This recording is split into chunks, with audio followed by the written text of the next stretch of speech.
Michael Betel, president and founder of the Fatty Liver Alliance. We raise awareness about the risks, causes, and complications of fatty liver disease and help those already diagnosed with NAFLD and NASH, now MASLD and MASH, by advocating for access to approved treatments and care.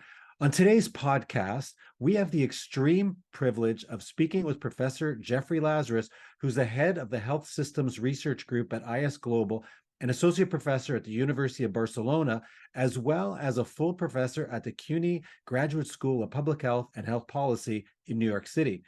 Jeff, you just authored a paper called "It's Time to Expand the Fatty Liver Disease Community of Practice." You could also have named it MASLD, Help Wanted. First, could you please explain what community of practice, or COP, means, and then share with us why you're even looking into job opportunities in NAFLD and NASH, and more generally, the available roles in liver? Well, thanks for having me, Mike. So what we mean by community of practice is really all the stakeholders, big and small, who are involved in a particular issue, in this case, addressing steatotic liver disease.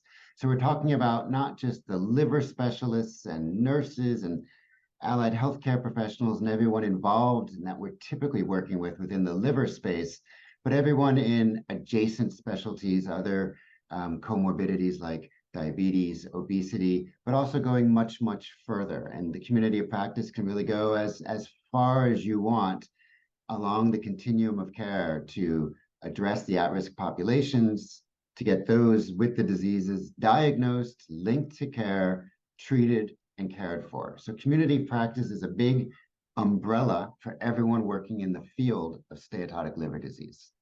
So would you say, this is what comes to mind for me, I'm thinking of a play with a lot of different actors on the stage, and you're talking about making sure that to have a successful show, you have to have a good representation from all the actors, right? Well, not just all the actors. So we have all the actors, and your lead actor and your supporting actors, but we have the gaffers and the grips and the person who lowers the curtains and ushers you in and maybe sells you some drinks and snacks. So I'm talking about everyone involved, big and small. How do we work together as a community to advance the steatotic liver disease agenda, to recognize this as a public health threat and do something about it? Okay, so it's a production more than just a lot of actors on a stage. Okay, so first of all, what made you think of doing this? Because it's pretty innovative. I haven't seen anybody actually look at job opportunities unless they were actually looking for a job. So what made you go look at Indeed, right? That's what you searched through. Well, the inspiration came a little bit from my earlier work in HIV, which has a very large community of practice. You can go to one of the big International AIDS Society conferences and find the majority of people there are not clinicians, but there's anthropologists and sociologists and economists and a big community of patients and at-risk populations represented. We've seen this grow in viral hepatitis, particularly hepatitis C, when we moved diagnosis and treatment really from just hepatologists and infectious disease specialists, also to addiction centers, to community testing and care. But the real impetus to write this came from my good friend and colleague, Chris Kopka, who works in business. And he said, your community of practice, I might be putting words in his mouth, but basically said something like, it's really miserable. I looked for, the job wanted, and there's no one looking for people to work in steatotic liver disease. And yet you keep going on about this incredible prevalence, that it's potentially deadly, that, it contributes to MASH, it contributes to cirrhosis, it contributes to the need to get a liver transplantation and death, and yet you really only have liver specialists working in it. So together with Chris, we developed the concept, and then I thought we really should engage some hepatologists. So we reached out to Zobair Younossi and Alina Allen and said, what do you think of this idea? They thought it was great, and that's when the four of us finished the piece. Okay, so what did you find? Well, what we found was that if you're not from the liver community and you're looking for a job to address steatotic liver disease, you're really going to have a hard time finding one. So we really need from our side to make the offer larger. We need to figure out how to engage, and that's at all levels. So I'm sitting at a university right now, and I'd like to see steatotic liver disease addressed by the master's students, by the PhD students outside of clinical care and clinical epidemiology. So I want to see anthropology and sociology and economics and others, economists, addressing this. I want to see a bigger role for peers. I mean, just look at HIV and hepatitis C with the role of peer groups and patient groups, everything from raising awareness, but really operationalizing things like linkage to care functions so well in HIV because of peer navigation, because of online peer support groups.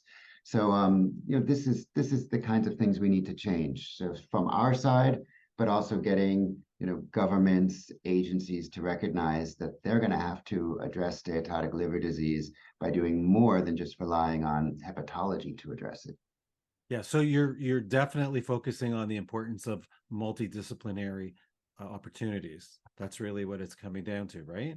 So this is multidisciplinary, and it's also even getting beyond the disciplines. It's just going to other communities. So Okay. other communities of practice and seeing where can we collaborate.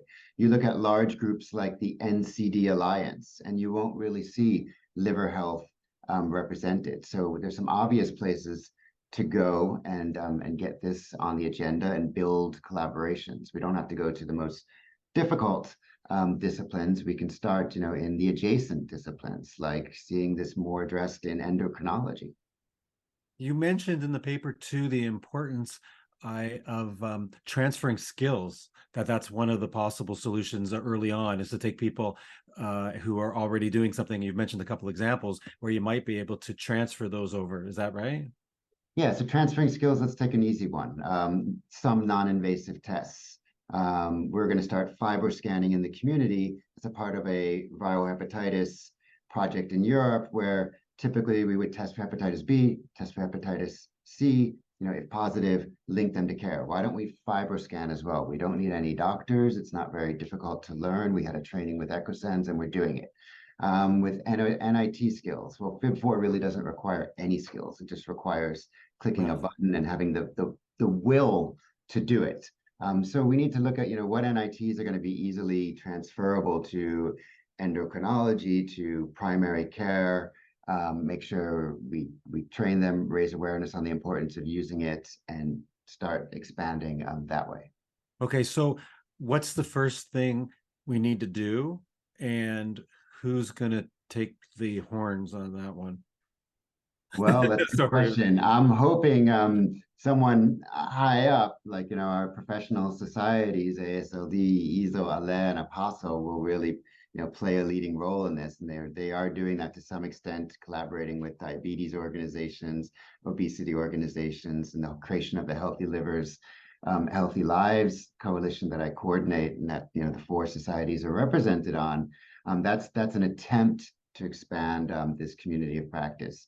Who's going to get all those jobs? Well, again, I look at large organizations, and small, but I look at agencies, the state or city health department in New York, the Wellcome Trust, the European Commission, the NIH, all of these groups and so many hundreds of others need to get this onto their agenda. I'm constantly seeing the importance of diabetes, agree. The importance of hypertension and cardiovascular disease, agree. But I don't see MASLD mentioned in the job descriptions. I don't really see it mentioned anywhere, frankly.